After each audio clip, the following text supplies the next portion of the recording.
Good afternoon आप सभी का। तो फिर से एक नए वीडियो में आप लोग का स्वागत है।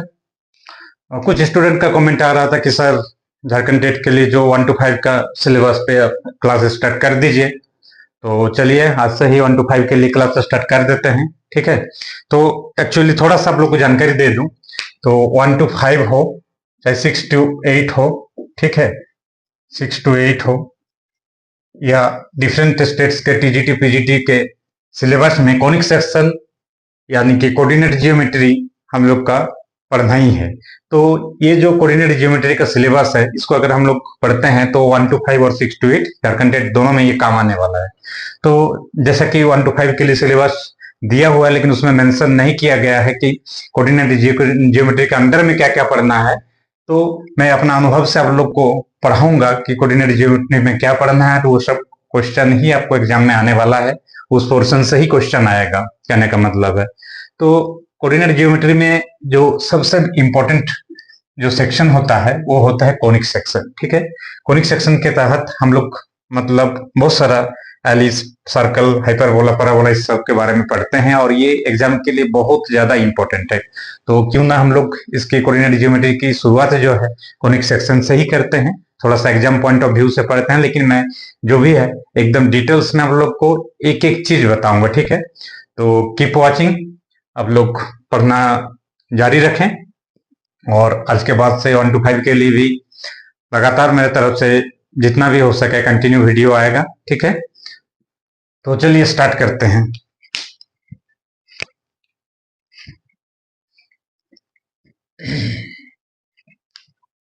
देखिए कोनिक सेक्शन, तो जैसा कि इसका नाम है कोनिक सेक्शन, ठीक है, यानी कि कोन का सेक्शन।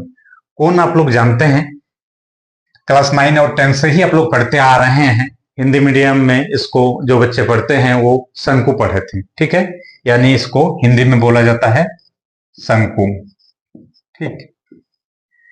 इसका फिगर देखने से हम लोग को एक चीज याद आती है, बर्थडे में जो कैप लगाया जाता है बस उसी प्रकार का आप लोग मतलब यहाँ पे देख सकते हैं। यहाँ फिगर ड्रॉ भी कर दिए हैं। तो कोन का सेक्शन से हमें कैसे एलिप्स, सर्कल, हाइपरबोला, पैराबोला ये सारे शेप मिलता है, इसके बारे में थोड़ी सी जानकारी आप लोग को दे दूं कि आखिर ये सब का नाम कोनिक सेक्शन क्यों पड़ा। तो क्योंकि ये कोन से ही निकलता है, शंकु से ही निकलता है। तो कैसे, देखिए थोड़ी बहुत इसके बारे में हम लोग चर्चा करते हैं कि देखिए ये कोन है, ठीक है, यहाँ पे बोर्ड में दिख रहा है आप लोग को। तो इस कोन को क्या किए हम, एक सीधे तौर पर और एक ऊपर से ऐसे उल्टा करके लगाए हुए हैं। दो कोन को लगाते हैं तो इस प्रकार का हमारा शेप बनेगा, ठीक है। तो देखिए दो कोन यहाँ पे मीट किया है। तो अगर कोन को डायगोनली स्लाइस मतलब इस प्रकार से काटते हैं, ठीक है, एक मतलब क्या आप प्लेन से बोल सकते हैं, सिंपली आप समझने के लिए सोचिए कि एक चाकू से हम लोग इसको काट रहे हैं ऐसे शेप को। तो यहाँ पे आप फिगर में समझ पाएंगे, अगर अच्छा से इसको आप लोग मतलब करके भी देख सकते हैं। अगर ऐसे डायगोनली हम लोग ऐसे थोड़ा सा तिरछा काटते हैं तो एलिप्स के जैसा शेप हमें मिलता है। ये इस शेप को एलिप्स बोला जाता है, ठीक है। तो ऐसे हमें एलिप्स प्राप्त हुआ कोन से। फिर अगर इसको हॉरिजेंटली स्लाइस करते एकदम सीधा, आप कोन का देख रहे हैं, जो कोन का ये चीज को बोला जाता है इसका आधार, ये चीज जो है ये इसका आधार हो गया, ठीक है, या बेस। तो बेस और आधार का शक्ल कैसा होता है देखने में, ये सर्कल जैसा होता है। तो हम देख सकते हैं कि सर्कल का ही मतलब बड़ा सर्कल, उसके बाद छोटा सर्कल ऐसे बैठाएंगे तो क्या होगा, एक कोन लास्टली हमारा फॉर्म करता है। तो अगर इसको हम लोग हॉरिजेंटली काट देते हैं, ठीक है, तो हमें क्या मिलेगा, एक सर्कल जैसा शेप इससे क्या होगा, निकलेगा, ठीक है। तो ये यहां से हमें सर्कल मिल जाएगा। अगर देखिए डीप वर्टिकल स्लाइस करते हैं, कोई भी बड़ा सरफेस से ये इसको नाइफ से हम लोग काटते हैं, इस प्रकार पूरा को ऊपर से नीचे इस प्रकार काटते हैं, तो जो दो शेप मिलेगा वो एक टुकड़ा इस प्रकार और एक टुकड़ा ऊपर से इस प्रकार मिलेगा, ठीक है। डीप वर्टिकल स्लाइस अगर ऐसे हम लोग टुकड़ा इसका निकालते हैं तो ये जो शेप होता है इसको हाइपरबोला बोला जाता है, ठीक है। और वर्टिकली ही काटेंगे लेकिन इस प्रकार से, ठीक है। तो अगर ऐसे काटते हैं तो इस प्रकार का शेप एक मिलता है जिसको हम लोग पैराबोला बोलते हैं। तो ये एक बेसिक आइडिया है। तो यानी कि कौन से ही हमें एलिप्स हो, चाहे सर्कल हो, चाहे हाइपरबोला हो, चाहे पैराबोला हमें मिल रहा है। तो इसलिए कौन से निकला हुआ सेक्शन, कौन से निकला हुआ हिस्सा, इसलिए इसका नाम पड़ा कोनिक सेक्शन। तो ये काफी, कोनिक सेक्शन जो है किसी भी एग्जाम के लिए, एग्जाम पॉइंट ऑफ व्यू से काफी इंपॉर्टेंट है, इससे क्वेश्चन रहता ही रहता है। तो एक एक का हम लोग पैराबोला, हाइपरबोला, सर्कल, एलिप्सिस सब के बारे में डिटेल्स में पढ़ेंगे। तो आज पैराबोला से ही शुरू करेंगे, ठीक है।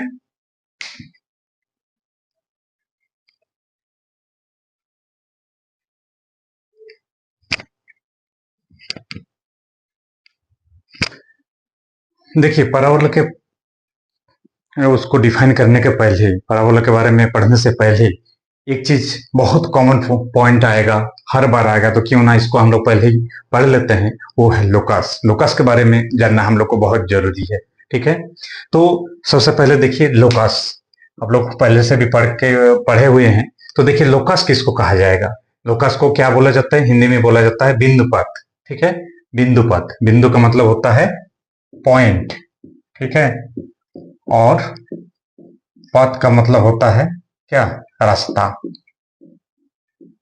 रास्ता, पाथ, ठीक है। तो देखिए इसको कैसे डिफाइन किया गया है।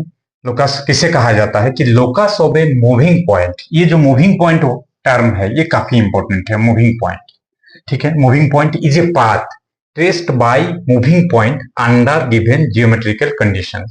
यानी कि लोकस जब भी निकलेगा किसी मूविंग पॉइंट का निकलता है, कभी भी कोई फिक्स पॉइंट का लोकस नहीं निकलता है।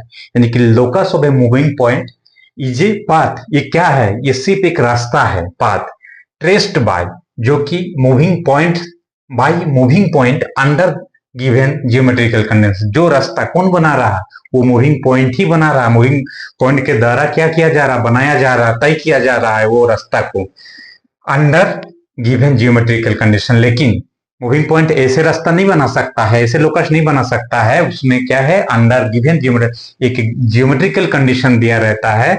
एक जियोमेट्रिकल कंडीशन के तहत ही कोई भी मूविंग पॉइंट एक रास्ता तैयार करता है, उस रास्ते का नाम ही है लोकस। यानी लोकस जब भी निकलेगा एक मूविंग पॉइंट का निकलेगा।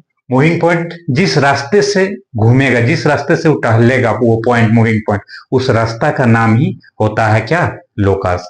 और वो रास्ता ऐसे नहीं बनता है, कुछ गिवन जियोमेट्रिकल कंडीशन, कुछ क्वेश्चन में ही कुछ कंडीशन दिया रहेगा, उस कंडीशन के जियोमेट्रिकल कंडीशन उसी को बोला जाता है। तो जियोमेट्रिकल कंडीशन के द्वारा जो रास्ता बनेगा, तैयार होगा, उस रास्ता को ही हम लोग बोलते हैं लोकस, ठीक है। तो देखिए जब भी क्वेश्चन में आपको लोकस निकालने के लिए बोला जाए, लोकस का मतलब सिंपल हम लोग समझ गए कि एक रास्ता, जो रास्ता कौन तैयार करता है, एक मूविंग पॉइंट, और वो मूविंग पॉइंट तभी तैयार कर पाते हैं सीधे भाषा में जब एक जियोमेट्रिकल कंडीशन वहां गिवन हो। तो लोकस का उत्तर, जब भी क्वेश्चन फाइंड द लोकस करके पूछा जाए, तो उसका जो फाइनली जो भी लोकस निकलेगा वो क्या होगा, एक इक्वेशन आएगा। वो इक्वेशन किसी का भी हो सकता है, पैराबोला का हो सकता है, सर्किल का हो सकता है, एलिप्स का हो सकता है, लेकिन जब भी होगा क्या होगा, एक इक्वेशन निकलेगा, ठीक है। लोकस किसका निकलता है, हम लोग जस्ट बोले लोकस हमेशा किसी न किसी मूविंग पॉइंट का निकलता है, ठीक है। लेकिन बशर्ते क्या, प्रोवाइडेड कंडीशन क्या है कि हाँ जियोमेट्रिकल कंडीशन उसमें दिया हुआ होना चाहिए। तो ये लोकस के बारे में बेसिक आइडिया है। एक एग्जांपल आप लोग को देता हूं लोकस से रिलेटेड, और आप लोग को क्लियर हो जाएगा।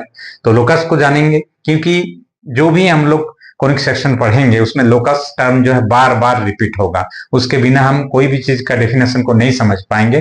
तो क्यों ना हम लोग मतलब कॉन्सेप्ट के साथ ही पढ़ें। तो ठीक है, मैं एक एग्जांपल आप लोग को देता हूं, देखिए लोकस से रिलेटेड आप लोग को क्लियर और हो जाएगा लोकस का डेफिनेशन।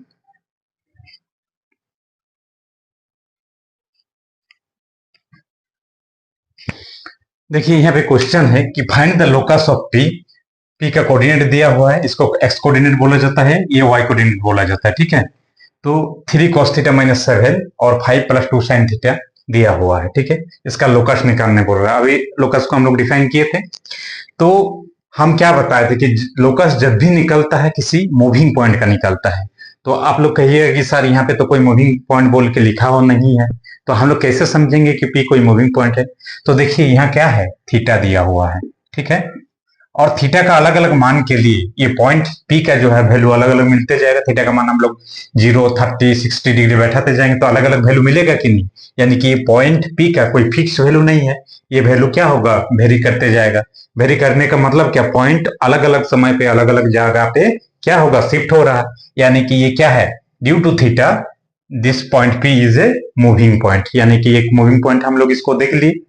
अब क्लियर है, क्योंकि पहले पॉइंट को चेक करना है कि वो कोई फिक्स पॉइंट है या मूविंग पॉइंट है। जब तक वो मूविंग पॉइंट नहीं होगा उसका लोकस नहीं निकलेगा। तो हमने चेक कर लिया, क्योंकि थीटा का अलग अलग मान पुट करेंगे तो पी का अलग अलग वैल्यू निकलेगा, मतलब पी क्या है, एक मूविंग पॉइंट है। ठीक है, तो देखिए हम लोग इसका लोकस निकालने का कोशिश करते हैं। अब कोई भी पॉइंट को आप लोग जानते हैं, ऐसे पॉइंट को हम लोग ऐसे लिखते हैं 2 डायमेंशन ज्योमेट्री में। ये सारे जो है 2 डायमेंशन ज्योमेट्री की ही बात हो रही है। ये कोऑर्डिनेट जो हम लोग पढ़ रहे हैं ये 2 डायमेंशन ज्योमेट्री का पढ़ रहे हैं। ठीक है, तो पी एक्स कोमा वाई लिखते हैं, इसको बोला जाता है एक्स कोऑर्डिनेट, इसको वाई कोऑर्डिनेट। ठीक है, इसको बोला जाता है एब्सिसा और इसको ऑर्डिनेट। तो उस तरह से हम लोग लिख सकते हैं कि एक्स का वैल्यू क्या हो जाएगा, एक्स का वैल्यू यहां से क्या होगा, एक्स बराबर 3 cos थीटा -7। तो यहां से हम लोग cos थीटा का वैल्यू अगर निकालेंगे तो क्या होगा, cos थीटा बराबर 7 इधर आएगा, cos थीटा बराबर x प्लस 7/3 निकला। और y की जगह कौन बैठा हुआ है, तो y बराबर हम लोग लिख सकते हैं, क्या लिख सकते हैं, 5 प्लस 2 साइन थीटा। तो यहां से साइन थीटा का वैल्यू क्या होगा, 5 इधर आएगा, यानी कि साइन थीटा बराबर आ जाएगा हमारा क्या है, y माइनस 5 डिवाइडेड 2। क्लियर यहां तक, किसी को कोई डाउट। तो देखिए हम लोग cos थीटा और sin थीटा का वैल्यू निकाल लिए। ये भी हमने कहा था, लोकस का डेफिनेशन क्या कहता था कि locus is a path of a moving point traced by it under given geometrical condition, यानी कि एक जियोमेट्रिकल कंडीशन दिया रहना चाहिए तभी जाके वो पाथ हमें मिलेगा। तो यहाँ तो आप लोग बोलिएगा कि सर जियोमेट्रिकल कंडीशन दिया ही नहीं, लेकिन है, दिया हुआ है, दिख नहीं रहा है, वो हिडन है। देखिए कैसे, हम लोग जानते हैं, हम लोग हाई स्कूल से ही पढ़े आ रहे हैं कि sine square theta plus cos square theta बराबर 1 होता है कि नहीं, ये सब कोई जानते हैं। ठीक है, तो ये आप मतलब यहाँ दिया रहेगा तभी हम लोग लिखेंगे ऐसा नहीं है, ये चीज हम लोग मतलब जानते हैं। और ये एक्चुअल में ये हिडन है, एक्चुअली ये दिया हुआ है लेकिन हमें दिख नहीं रहा, क्योंकि ये चीज हम लोग जानते हैं। जब साइन और कॉस में आ गया तो ये चीज हम लोग जानते हैं कि sine square theta plus cos square theta बराबर 1 होता है। अब क्या कीजिए, इसका वैल्यू पुट कीजिए, यानी कि x प्लस 7/3 का whole square plus y minus 5/2 का होल स्क्वायर बराबर 1। देखिए ये एक इक्वेशन आया। ठीक है, तो ये इक्वेशन आगे हम लोग पढ़ेंगे क्या चीज का, अभी आप लोग हो सकता है इसको नहीं जानते हैं। ये इक्वेशन जो है ये हमारा एलिप्स का इक्वेशन है, एलिप्स। जब एलिप्स पढ़ेंगे तो ये सारी चीज क्लियर हो जाएगा। यानी कि लोकस का फाइंड द लोकस बोला था, तो फाइंड द लोकस, लोकस का आंसर जो आया एक इक्वेशन आया।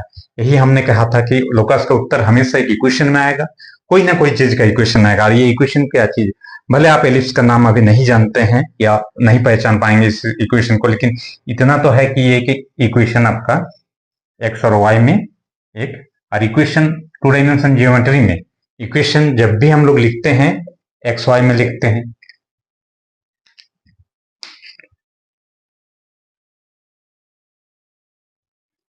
तो देखिए इक्वेशन हम लोग जब भी लिखते हैं एक्स और वाई में लिखते हैं, तो ये एक इक्वेशन तो आया, यानी कि लोकस का उत्तर जब भी मिलेगा हमें एक इक्वेशन के रूप में मिलेगा। ठीक है, तो इस प्रकार से हम लोग लोकस के बारे में जान गए। ठीक है, तो हम लोग आगे देखेंगे कि कॉनिक सेक्शन का डेफिनेशन क्या है। पैराबोला का डेफिनेशन क्या है, ये सारी चीज को हम लोग वन बाय वन देखेंगे। उसमें कहीं ना कहीं हमें लोकस का जरूरत पड़ेगा।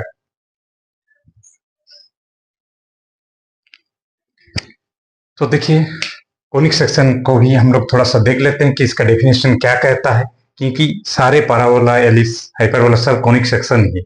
जब तक हम लोग कोनिक सेक्शन को अच्छा से नहीं समझेंगे तब तक वो सब बाकी सबको भी हम लोग नहीं समझ पाएंगे।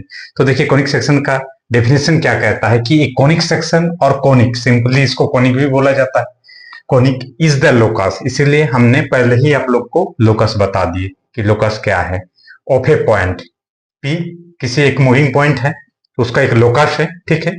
Which moves in such way that it's, तो बोल रहा है कि कोनिक सेक्शन या कोनिक क्या है, एक लोकस है, यानी कि एक रास्ता है, एक पाथ है किसी मूविंग पॉइंट पी का, ठीक है।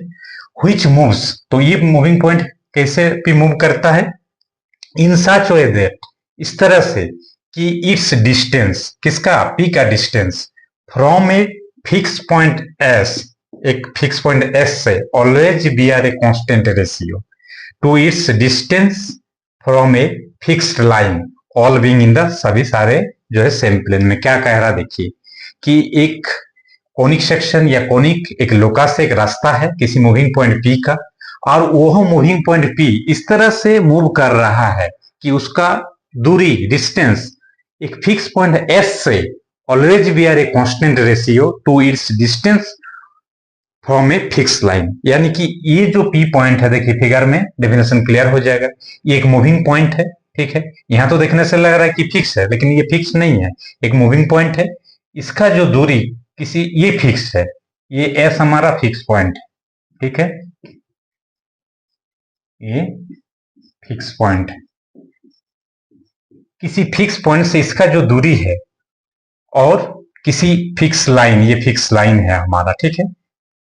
यहां से फिक्स लाइन से ये पी पॉइंट का दूरी, और फिक्स लाइन से पी पॉइंट का दूरी, और फिक्स पॉइंट से पी पॉइंट का दूरी, ये जो दूरी, ये डिस्टेंस और ये डिस्टेंस बोल रहा है सेम ही है।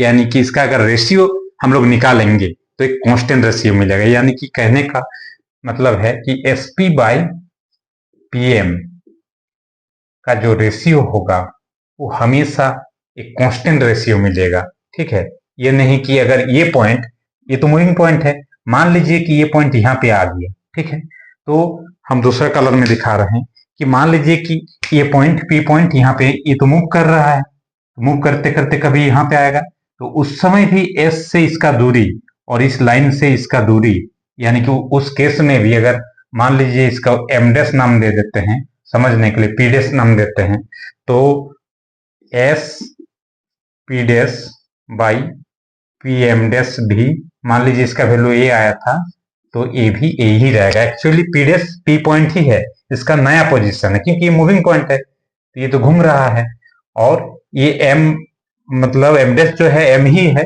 खाली इसको नया पोजीशन दिखाने के लिए एम डैश किए, तो S P dash by P dash M dash, P M dash, P dash M dash कर देते हैं, तो उसका भी कांस्टेंट रेशियो जो होगा सेम ही आएगा दोनों केस में। तो ये जो पॉइंट घूमते घूमते घूमते घूमते घूमते एक क्या होगा, मतलब अलग अलग शेप बनाएगा, ठीक है। कभी शेप बनेगा पैराबोला जैसा, कभी ये पॉइंट घूमते घूमते अगर इस प्रकार घुमा तो ये एक पैराबोला बना देगा। ये सारे पॉइंट को अगर हम लोग मिला देंगे, हम जब पैराबोला डिस्कस करेंगे तो आप लोग को बहुत अच्छा से वहां बताएंगे। देखिए मान लीजिए कि थोड़ा सा बता ही देते हैं, देखिए कि ये पी पॉइंट, ये पी पॉइंट मान लीजिए, ये पी पॉइंट कभी इस जगह में है, फिर कभी इस जगह में आया, फिर इस जगह में आया, फिर इस, ऐसे करके मान लीजिए घूम रहा है, ठीक है। ये मूविंग पॉइंट जो भी पोजीशन पे पहुंच रहा है, ये सारे पोजीशन को अगर हम लोग मिला देते हैं तो देखिए एक पैराबोला का शेप ले लेगा, होगा। तो वही चीज कह रहा है कि कभी पैराबोला देगा, कभी सर्किल देगा, अलग अलग कंडीशन पे देगा, ठीक है। तो अभी फिगर को देखते हुए डेफिनेशन को फिर से एक बार समझिए कि कोनिक सेक्शन और कोनिक क्या है, एक लोकस है, मतलब एक रास्ता है, ऑफ ए पॉइंट पी, एक मूविंग पॉइंट पी है। वो moving point which moves in such way that, वो किस तरह से मूव कर रहा है कि इस डिस्टेंस पी पॉइंट का डिस्टेंस, ठीक है, from a fix point S से इसका दूरी always we are a constant ratio, constant fix ratio रहेगा किसके साथ, टू इट्स डिस्टेंस, मतलब पी पॉइंट का distance from a fix line, यानी कि S P by P M जो है एक कांस्टेंट रेशियो देगा। इस कांस्टेंट रेशियो को हम लोग देखेंगे आगे जाके ये ई होता है, ठीक है। इस ई को ही हम लोग इसेंट्रिसिटी बोलेंगे आगे जाके, ठीक है। तो ई का अलग अलग मान चेंज होगा, ई का वैल्यू कभी 1 होगा, कभी 1 से ग्रेटर होगा, कभी 1 से लेस होगा। कौन सा केस में क्या फिगर आएगा उसी पे तय करेगा, ठीक है। ई इक्वल्स टू जब 1 हो जाता है तब हमारा पैराबोला दे देता है, ठीक है। तो बोल रहा है कि इस पॉइंट का जो दूरी है फिक्स पॉइंट से और फिक्स लाइन से, इसका जो दूरी होगा, दूरी का जो रेशियो होगा वो ऑलवेज कांस्टेंट होगा। तो दूरी का ratio S P by P M कर दिए, उसका जो देखिए हर एक स्थिति में यहाँ भी ई आएगा, यहाँ भी ई आएगा, यानी कि ये रेशियो बदलने वाला नहीं है। और ई के वैल्यू के ऊपर हमारा जो फिगर मिलेगा आगे की पैराबोला मिलेगा कि सर्कल मिलेगा कि एलिप्स मिलेगा वो तय होता है। तो कोनिक का डेफिनेशन यही कहता है कि किसी फिक्स पॉइंट से किसी मूविंग पॉइंट का जो दूरी होता है वो दूरी फिक्स लाइन की दूरी, उसका अगर अनुपात निकाला जाए तो वो हमेशा कांस्टेंट होता है। तो यही है हमारा कोनिक या कोनिक सेक्शन का डेफिनेशन। अब हम लोग देखेंगे कि डिफरेंट डिफरेंट कोनिक कैसे आएगा, ठीक है। इसमें भी बहुत सारा हमें टर्मिनोलॉजी है जिसको बारीकी से हम लोग को जानना होगा वन बाय वन। एसेंट्रिसिटी क्या होता है, फोकस क्या होता है, डायरेक्ट्रिक्स क्या होता है, एक्सिस क्या होता है, तो हम सारी चीज को डिस्कस करेंगे। तो इसको जब तक हम लोग नहीं समझते थोड़ा तो हम लोग आगे नहीं समझ पाते, तो इसलिए मैंने ये सारे एक्सप्लेन कर दिया। आई थिंक आप लोग को क्लियर हो गई है। तो नेक्स्ट क्लास हम लोग पैराबोला से स्टार्ट करेंगे और ये एक तरह से इंट्रो क्लास ही था। नेक्स्ट क्लास से आप लोग को एकदम अच्छा से समझना है और बी प्रिपेयर होके देखना है, ठीक है। तो थैंक यू, और बस आज के लिए इतना ही है। Thank you.